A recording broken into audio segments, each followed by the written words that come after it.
Ladies and gentlemen, this is Miss Grand International 2025.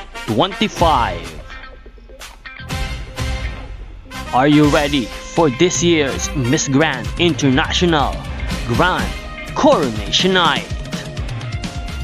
This is Nel 2204, your pageant blogger host. Don't forget to like and subscribe. Magandang araw Pilipinas and good day pageant lovers.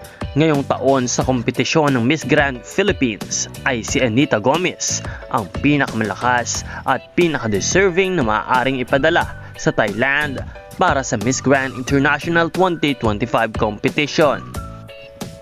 Narito ang ilang katangian ni Anita Rose Gomez na nagpapakita kung saan, bakit siya ang nararapat ipadala bilang kinatawan ng Pilipinas sa Miss Grand International 2025 sa Thailand. Exceptional physique and presence. Isa siya sa nagpapatanyag dahil sa kanyang napakababa at ideal na waistline. Naitala ang 49 cm o 19 inches na nagbigay sa kanya ng title na Living Barbie Doll. Single pagkabanggit ng kanyang proportional na katawan.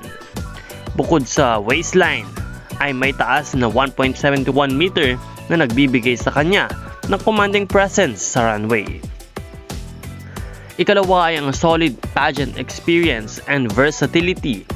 Aktibo siya mula pa noong 2019 sa mga pageant tulad ng Miss Sibit-Sibit Indiano, Miss Linggo ng Kabataan or Miss Fit Philippines second runner-up, Miss Earth Philippines 2021 Queen of the North Luzon on 2022 Top 5, Binibining Pilipinas or Binibining Zambales Tourism 2023. Pumailan lang sa Miss Universe Philippines 2024 bilang kinatawan ng Zambales at pumasok ng top 10 competitors. Ang malawak na karanasan sa walk, performances at interview rounds ay malaking mentahe para sa international stage. Academic background and advocacy. Nag-aral ng Customs Administration sa Gordon College sa Olongapo habang nagtatrabaho bilang front desk officer sa Slimmers Gym.